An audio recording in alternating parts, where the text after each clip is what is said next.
Roland is off performing a blood sacrifice ritual to the tractor god to give us a blessing for a good harvest this year, and also some help on getting this engine swap done before No Name Nationals, because we need it.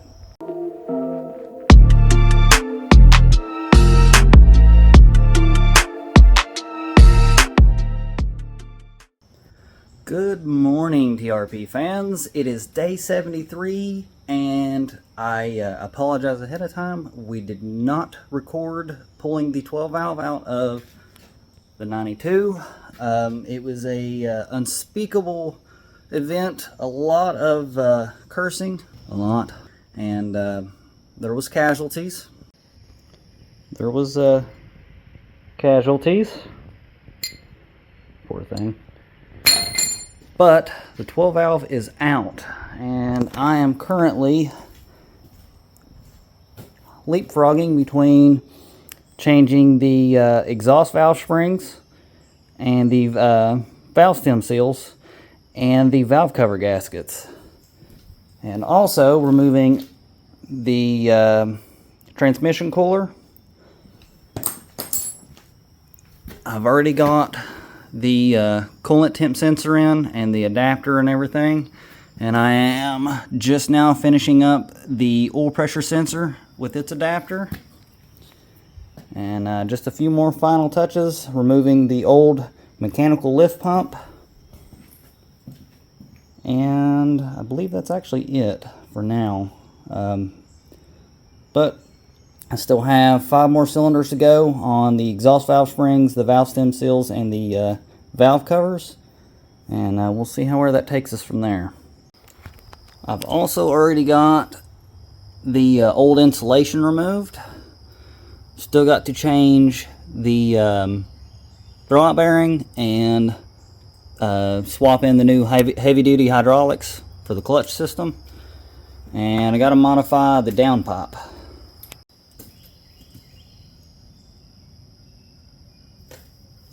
We got the transmission loose from the 12 valve last night.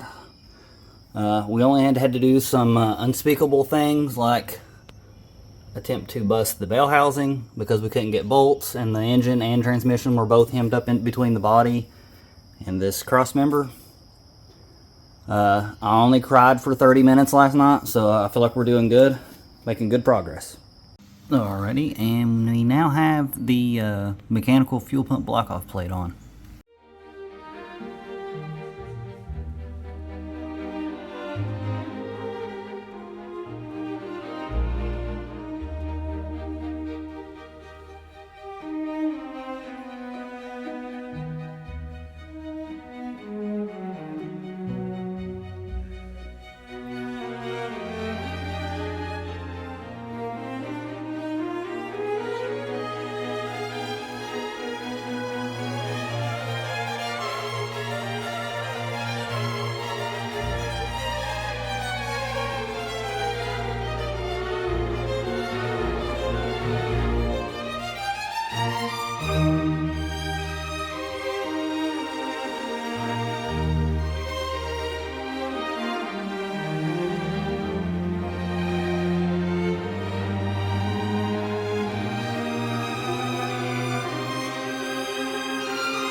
Probably just gonna make it mad if it's stinging. Miss. Let's see it. Are you recording? What?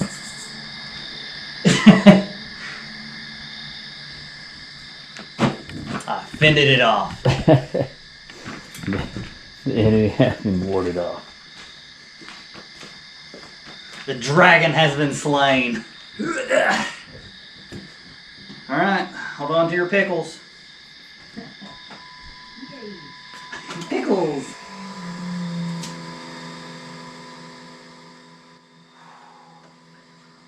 Ready?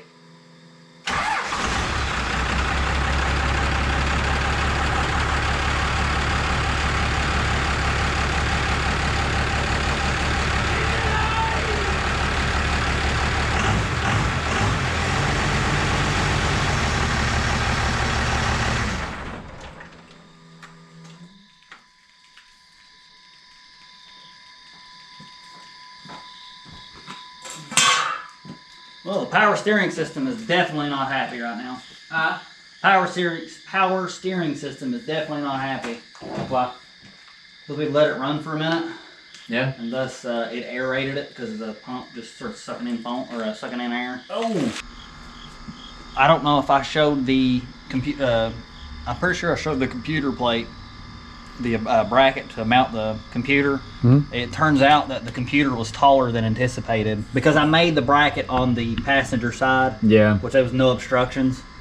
And I was like, well, that looks roughly good enough. I can make it work. And then once I got it over here and mounted and stuff, and I actually went to put the computer on, the computer was actually hitting the base of the master cylinder. So I took the bracket completely out and bent it to fold it back. I was going to bend it out this way, just because I thought it was going to be easier, because I wasn't going to have to take it out. And I was like, well, I want to reserve at least as much room as I can. And I'm super glad I did, because this massive harness, because I didn't go through and snip off and like cap off all the wires for every plug and stuff that's not going to be used ever. At least yet, anyways. Not yet, but it's still it's the entire engine harness in a big wad right here, zip tied all up, trying to get it up out of the way. I only needed 2 plugs off of it, for the coolant temp and then for the oil pressure sensor. And then everything else was like engine harness going to the body down there, and then right here, and it's just all being hooked up or whatever. But it definitely, I needed the space of folding it back, because I mean there's no space there now as is. Got to do the coolant filter on it, and the throttle cable. I forgot about the throttle cable. That's another big one. Coolant filter and the throttle cable is like the last customization / mods or anything that's being upgraded. Yeah, I would definitely work on throttle cable before we put the radiator and stuff back in. Oh yeah, it's definitely. so much easier to get in right here. But after that, it's reassembly. Which is good. And test drive. Because we are 6 days out from No Name Nationals. So we got and I've got brake work to do. So we got to hurry and get this finished. And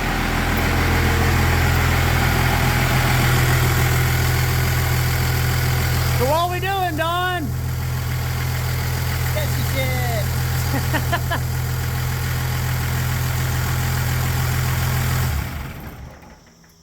Yeah, it's still foamed up pretty bad. It didn't take long.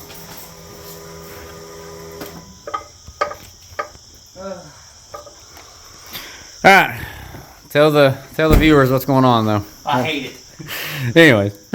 Okay, so the engine is in, as you can see, and we have started the reassembly process.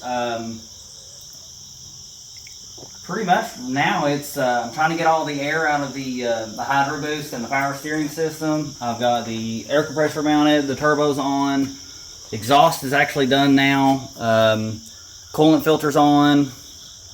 It's we're getting ready to start reassembling the front end. I mean, it's not done, but it's running.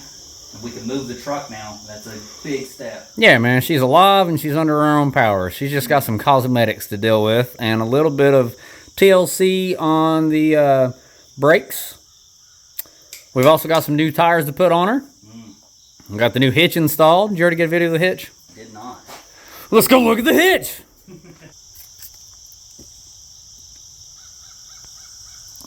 All right, Don, why don't you tell us what kind of hitch we have here? It's actually one I found on Amazon. It's by PS Auto.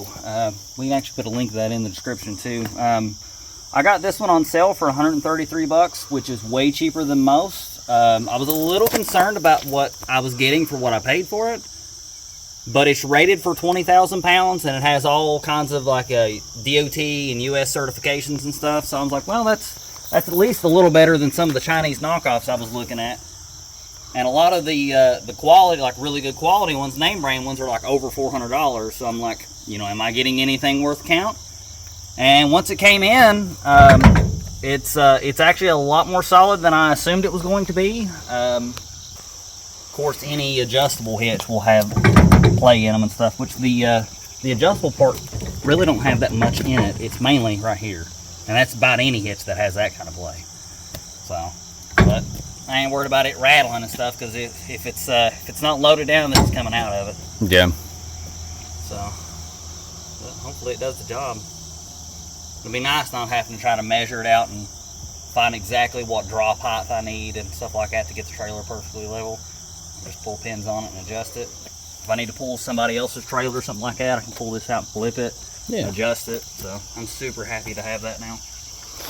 All right, so pertaining to the common rail and 12 valve swap, so if a person is swapping their common rail engine out and putting a 12 valve in, any particular words of advice that you have about it other than don't do it? Make sure you have plenty of time to do it, because this is taking a lot longer than anticipated. Yep. Having a donor vehicle makes a massive difference. I can't count the parts that we're using off of the old 92 that I didn't think that we were going to need. The common rail intake horn that I thought we were going to be using, it actually, I was reading on forums where people were saying they used them, and that is not true, because it hits the master cylinder. So there you go, guys. Right there was a very important one. Very much. So like he said, there's a lot of guys on the forum saying, "Oh yeah, man, you can just use your stock one over onto this." But for our application, it didn't work. It was hitting the master cylinder there. So obviously, either those guys might have been going by hearsay, or maybe they had a different style or something. But that style right there will not transfer over. We're going to use the first gen one, and the boost piping from the first gen. I'm going to try to, this is going to be the attempt for it anyways, is for it's going to come forward and then down to come and meet the intercooler. And then on the hot side, I'm going to take the third gen aftermarket one that I have and do a little modification to it to make it meet, which it shouldn't be bad. It's not too far out of the stock location, so. It's pretty. It is. Well, there we go, guys. It's not finished yet, but there's our old school 12 valve in our common rail truck. And if said swappee is going to be using the factory style turbo, the downpipe does need modified.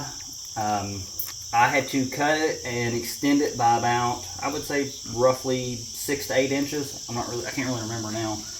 But the since the turbo is not only up but over, the downpipe has to be angled slightly towards the engine, and so I had to cut it off and weld the pipe to it to make it work.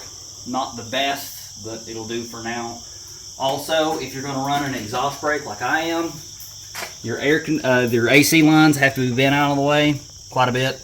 Water separator, if I'm not mistaken, but this canister has to be bent back out of the way a little bit, and the top stud for the on the shock tower here has to be trimmed off to clearance for the air cylinder. So, like he said, that's only if you're doing the exhaust brake, though.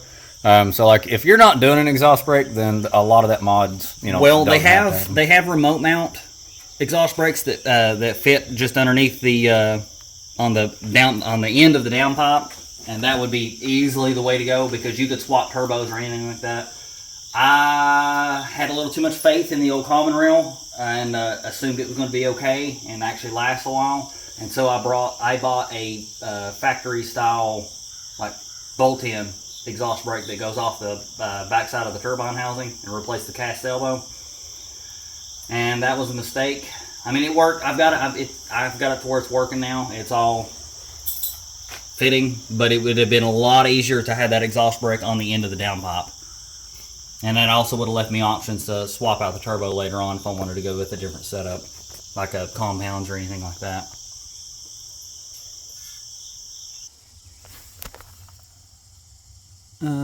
Yeah, it's getting crunch time, and so I cut a slit in the pedal and got the cable kind of hooked in behind that.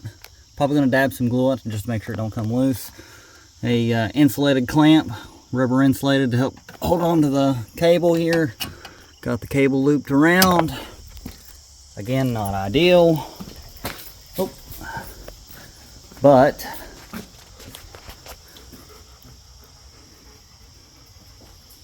it's in there. Let's see if I can position this.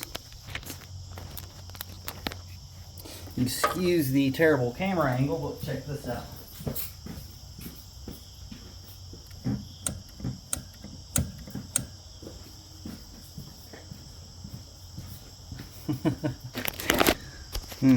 Whatever it takes to get it done. Okay, I will use this as a demonstration because due to the time crunch, I didn't get a chance to record while we were finishing these up. So this will be my demonstration adapter plate.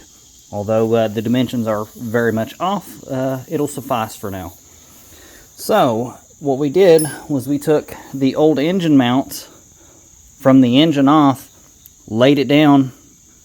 We used centering punches to mark the holes, drilled all 4 holes out, and then took the engine mount, slid it over 1 bolt hole, and then stuck bolts in it, and then used the centering tap to, or centering punch to mark the other 2 holes and drilled those out.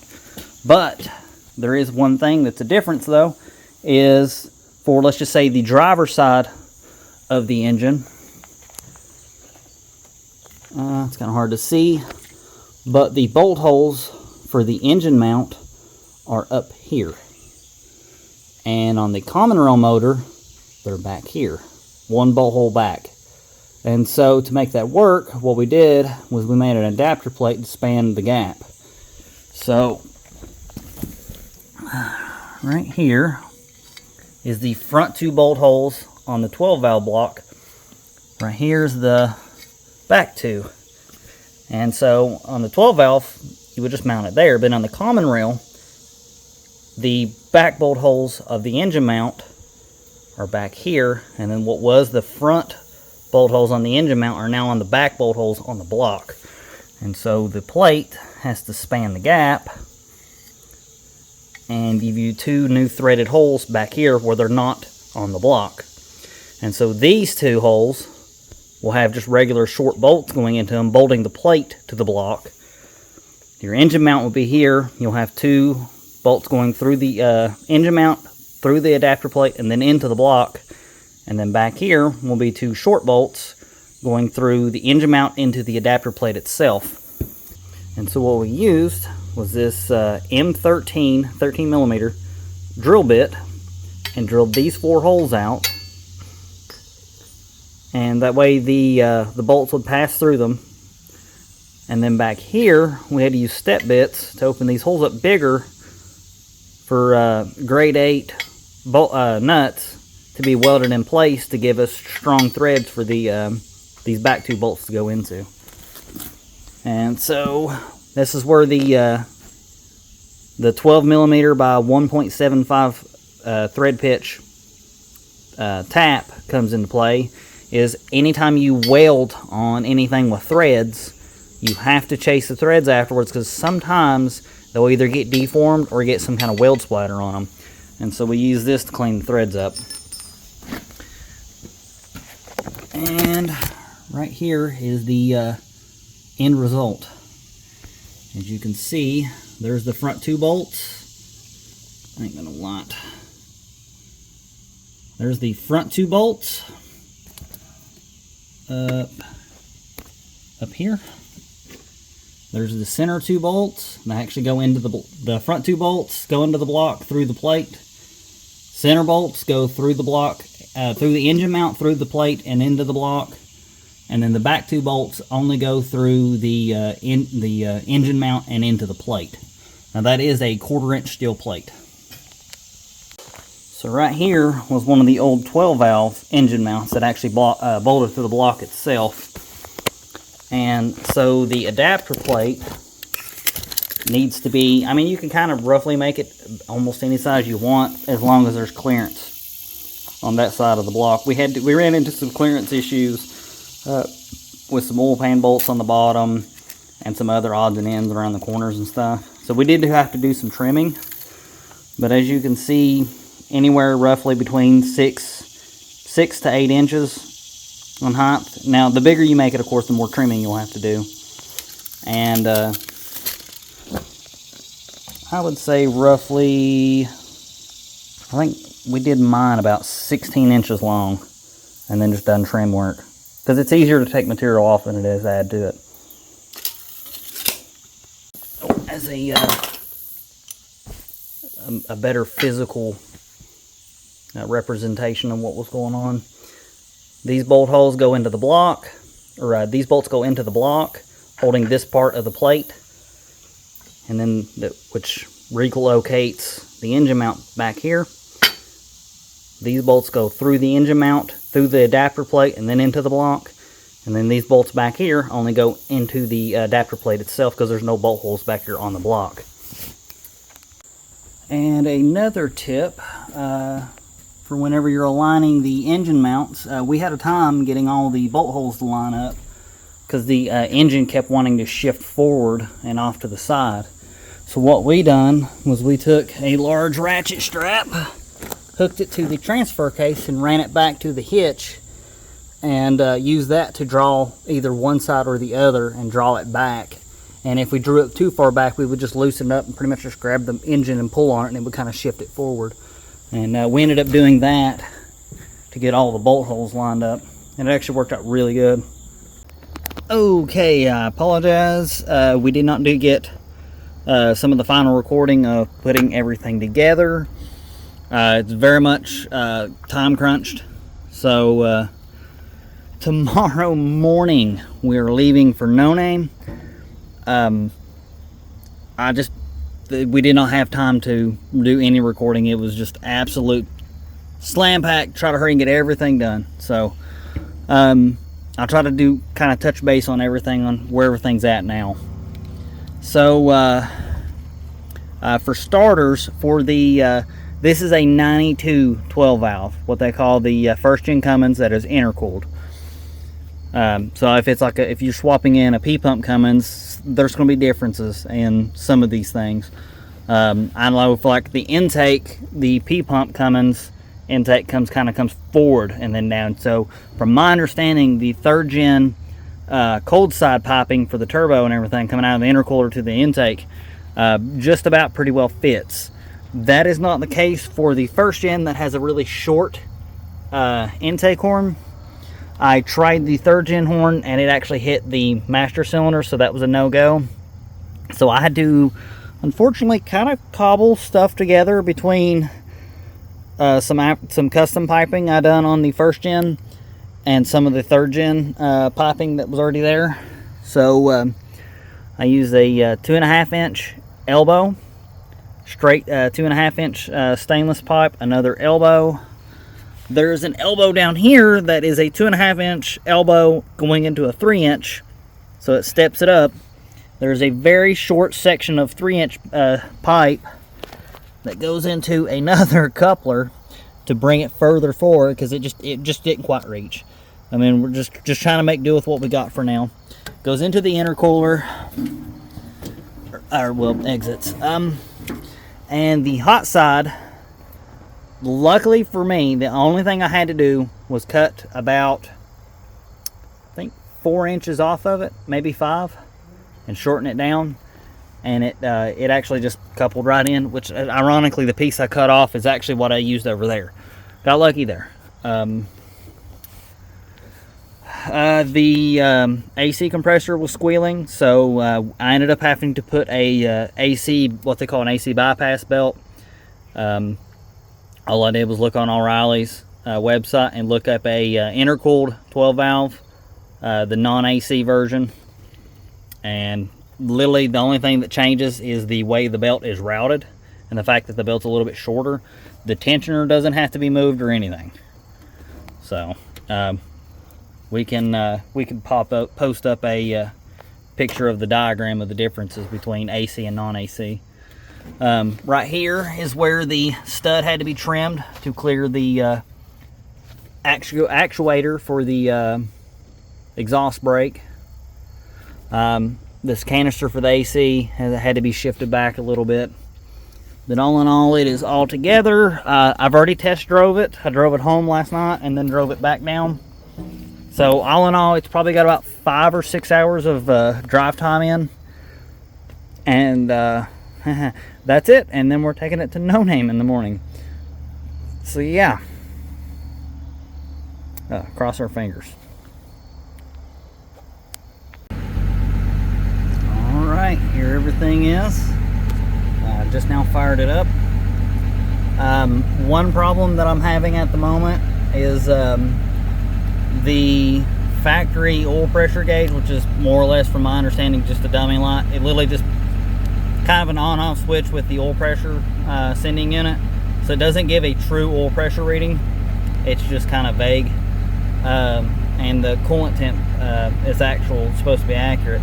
Neither one of these work. So I have a 1/8 inch NPT air pressure gauge threaded into the sandwich plate for this oil pressure gauge, which ironically the sensor kind of kicked the bucket on me and it reads 20 psi no matter what.